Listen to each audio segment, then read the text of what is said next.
It's like we're not going anywhere. Maybe it's because there's something in the air. And I don't even care. No, no, I don't even care anymore. It's like we're losing all track of time. Hello tout le monde, on se retrouve dans un nouveau vlog, le 5e épisode maintenant. On est aujourd'hui dans le 5e arrondissement et j'ai très hâte de vous partager cette petite journée qui va être bien remplie parce qu'on a beaucoup de choses à voir. Et vous allez voir, c'est un quartier très historique parce que le 5e arrondissement c'est vraiment le cœur de Paris. Donc on va aller voir tout ça.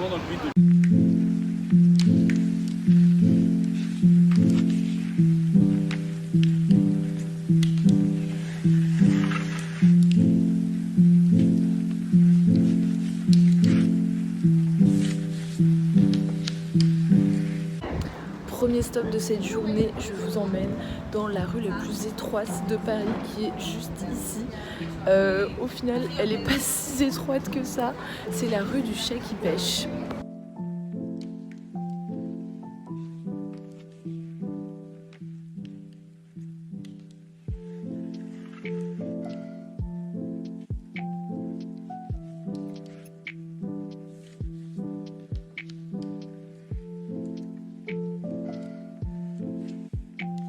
On est vraiment juste à côté de Notre-Dame, donc vraiment plein cœur de Paris. Par contre la petite rue là que je viens de vous montrer, je vous conseille pas forcément d'y aller, je vous avoue que c'est un peu sans intérêt et ça sent pas très bon. Mais voilà, c'était un petit fun fact, vous savez que j'aime bien vous montrer les petites rues atypiques de Paris comme ça.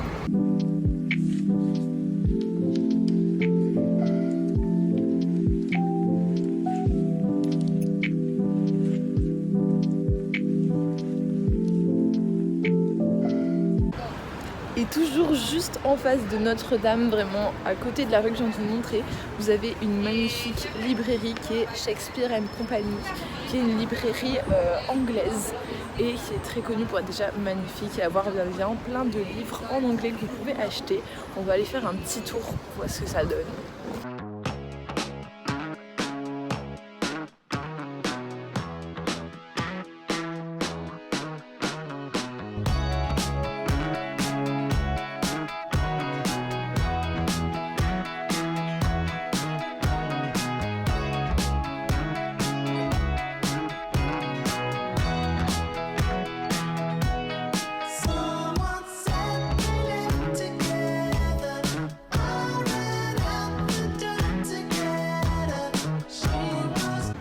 On est rentré à l'intérieur, alors c'est blindé de monde alors que ça a ouvert il y a 30 minutes et j'avoue c'était un peu dommage parce que du coup c'est tout petit à l'intérieur et tout le monde essaye de se faufiler dans les rayons, donc j'avoue ça c'est pas hyper sympa. C'est un peu dommage qu'ils limitent pas le nombre de personnes et on n'a pas trop le droit de prendre de photos à l'intérieur, donc je vous ai pris en secret des petites vidéos pour que vous voyez à quoi ça ressemble. Franchement c'est magnifique à l'intérieur, c'est assez grand et vous avez un très grand choix de livres, donc si vous cherchez n'importe quel livre en fait, que soit vous avez déjà lu ceux qui existent que en anglais, je pense que vous allez pouvoir vraiment le trouver. Et à côté vous avez le café en fait où vous pouvez vous installer, prendre quelque chose à boire ou à manger, et à l'intérieur de la librairie il y a même des salles de lecture, donc si vous voulez pas forcément acheter les livres mais juste venir en lire quelques-uns c'est possible et c'est vraiment très beau, donc je vous recommande d'y aller, mais alors peut-être pas un week-end, enfin là on est samedi, effectivement il y a beaucoup de monde, peut-être en semaine parce que là il y a beaucoup de touristes. Et si vous allez vraiment en face, c'est-à-dire que la librairie est là et on va ici, vous avez un petit square qui s'appelle le square René Vivian, et surtout on vient là pour quelque chose de très précis parce que ce petit parc est très sympathique, mais il abrite l'arbre le plus vieux de Paris. Alors on va regarder s'il y a un petit panneau pour savoir combien d'années il a, mais je suis assez curieuse de savoir à quoi il ressemble.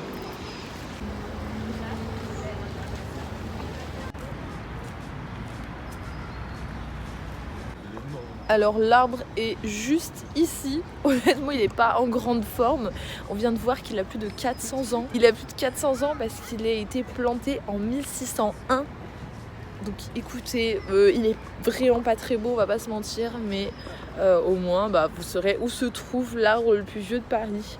Je sais pas si vous arrivez à voir. Non mais l'arbre est mort là. Mais il y a des poteaux en fait carrément qui le tiennent.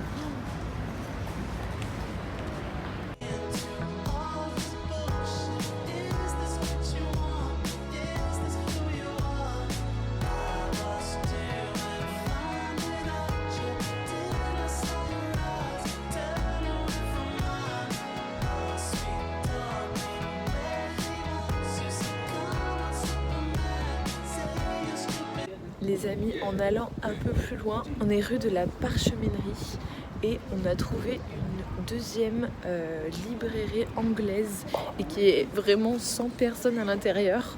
Donc écoutez, on va aller voir, c'est The Abbey Books. Mais tu vois genre... Coming of age is come and gone. Suddenly the summer it's clean. The silence it only comes on two people. Would it be enough if I could never give? On vient de sortir du coup de la deuxième librairie. Honnêtement, elle est 1 milliard de fois mieux. Niveau qualité de livres et tout. En fait, il n'y avait personne, contrairement à l'autre qui était blindé de monde. Et vous avez plein de livres. Alors, par contre, c'est marrant, c'est super étroit à l'intérieur. Mais vous avez vraiment tous les livres, à la fois récents, super anciens. Je vous conseille trop d'y aller.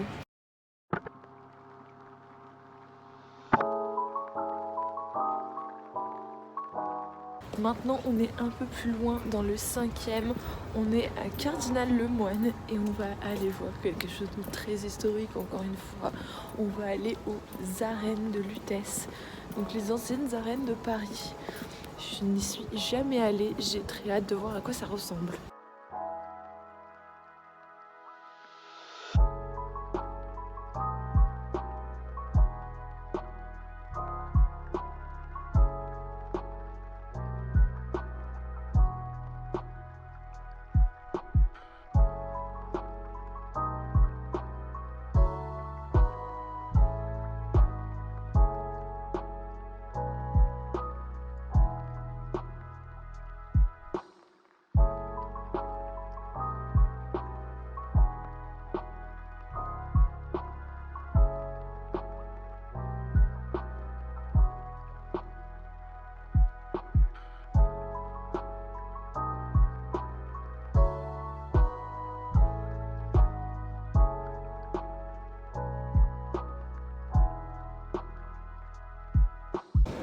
Et ce qui est vraiment trop sympa dans ce quartier, c'est que vous avez plein de petites places comme ça, avec beaucoup de bars, de cafés, où vous pouvez vous poser.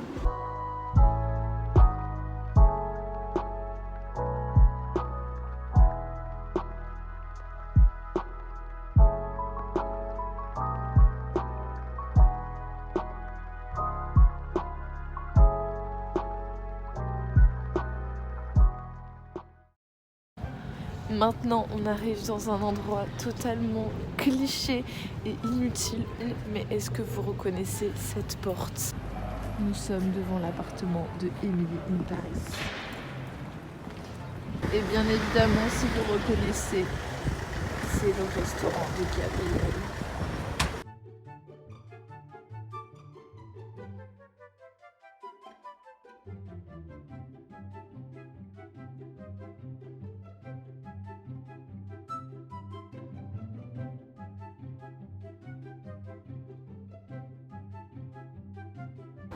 Donc du coup, juste là, vous avez le restaurant de Gabriel. Et ici, la boulangerie. Mais la boulangerie est totalement fermée. Je suis déçue, je voulais y aller parce que j'avais vu plein de TikTok de gens qui allaient là-bas. Mais tant pis. Si vous descendez un tout petit peu après, vous avez le Panthéon. Et oui, alors sachez qu'il est possible de monter tout en haut. Je l'ai déjà fait une fois, honnêtement, je vais pas le refaire parce que j'ai vraiment le vertige. Donc c'est pas une partie de plaisir. Et en face du Panthéon, vous avez bien évidemment la Sorbonne, donc l'université de la Sorbonne. Écoutez, s'il y a des gens qui ont la chance d'être en cours ici, dites-moi. Mais en tout cas, c'est très très beau.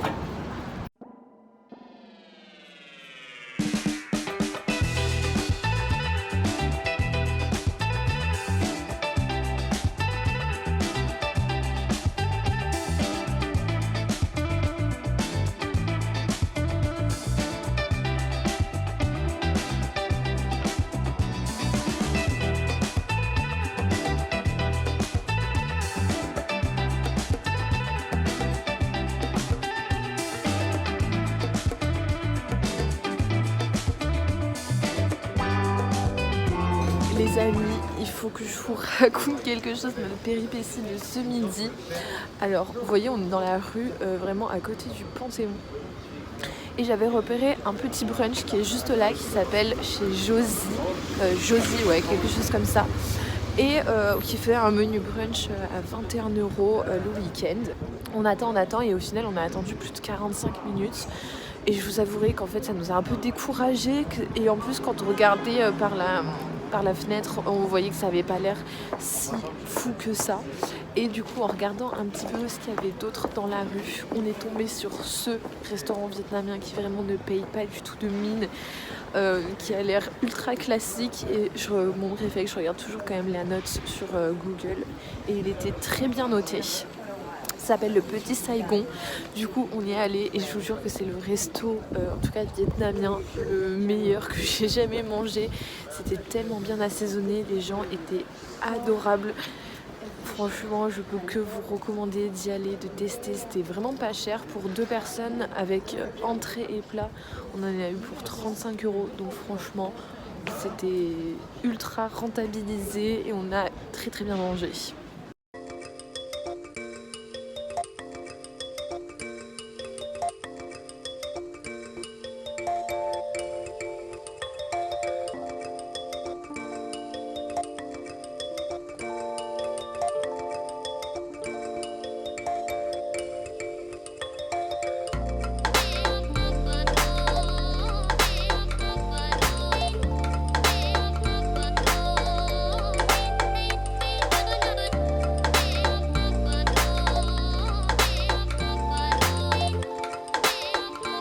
Et maintenant, je vous emmène dans un endroit où je suis déjà allée plusieurs fois et que j'aime beaucoup. C'est la Grande Mosquée de Paris. C'est vraiment un endroit qui est sublime autant de l'intérieur que de l'extérieur. Et vous avez la partie mosquée du coup que vous pouvez visiter. Et vous avez aussi le restaurant qui est, un restaurant marocain voilà, qui fait des couscous, des tagines qui est excellent, où je suis déjà allée. Et là du coup on va aller voir à l'intérieur, je vais vous montrer.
Maintenant, je vais vous emmener dans un endroit qui est parfait pour le goûter. C'est une boulangerie, il y en a plusieurs dans Paris, mais j'adore, c'est Bohémie. Et franchement, je suis jamais déçue quand je vais là-bas, que ce soit pour le salé ou pour le sucré. Donc on va aller voir ce qu'ils ont aujourd'hui pour un petit goûter.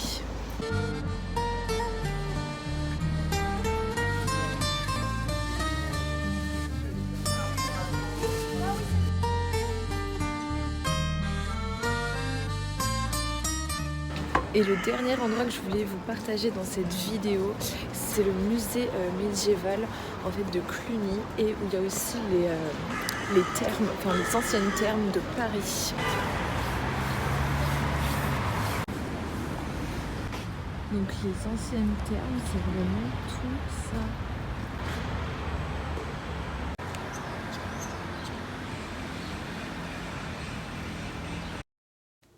Les amis, on se retrouve pour la fin de cette vidéo. pour un peu le bilan de cette journée dans le 5e arrondissement. J'espère vraiment que ça vous a plu. En tout cas, je pense que vous l'avez vu, il y a plein de choses à faire dans le 5e, plein de choses historiques à voir, que ce soit les anciennes thermes, les anciennes arènes de Paris. Voilà, il y a plein de vestiges, mais vous avez aussi voilà, la mosquée, la grande mosquée de Paris, plein d'endroits vraiment très très sympas à aller voir. Et j'espère que ça vous a aussi inspiré à lire et en tout cas à aller découvrir les librairies, soit que je vous ai montré les librairies anglaises, soit voilà, juste à vous rendre dans une librairie et aller bouquiner, aller feuilleter un peu tous les livres, parce que moi ça m'a vraiment donné trop envie. Il faut que je me remette absolument à la lecture. Mais j'ai adoré en tout cas découvrir tous ces endroits, même si c'est un quartier hyper touristique. J'ai quand même découvert des choses et j'ai trouvé ça très agréable. Et en autre chose peut-être que je n'ai pas forcément, que je ne vous ai pas forcément montré, vous avez le jardin des plantes, qui est un très très grand jardin dans le 5e arrondissement, un des plus grands de Paris. J'y suis volontairement pas allée parce que c'est un jardin en fait qui est extrêmement fleuri, mais en cette période, en janvier, il n'y a pas vraiment de fleurs, donc c'est dommage que ça aurait été beaucoup moins beau. Mais peut-être que je vous mettrai des petites photos de quand j'y suis allée au printemps, où on était, où c'est tout fleuri, et notamment les cerisiers en fleurs. C'est juste magnifique d'y aller à cette période. Et en tout cas, je vous remercie d'avoir regardé cette vidéo jusqu'à la fin. J'espère vraiment que vous avez découvert de nouveaux endroits et que ça vous a donné envie de découvrir le 5e arrondissement. Et je vous remercie encore une fois. Si vous voulez voir la suite, n'hésitez pas à vous abonner. La semaine prochaine, je vous présenterai le 6e arrondissement et je pense qu'on va découvrir plein de petites choses ensemble. Donc voilà, n'hésitez pas à vous abonner, à commenter si la vidéo vous a plu et je vous dis à la semaine prochaine.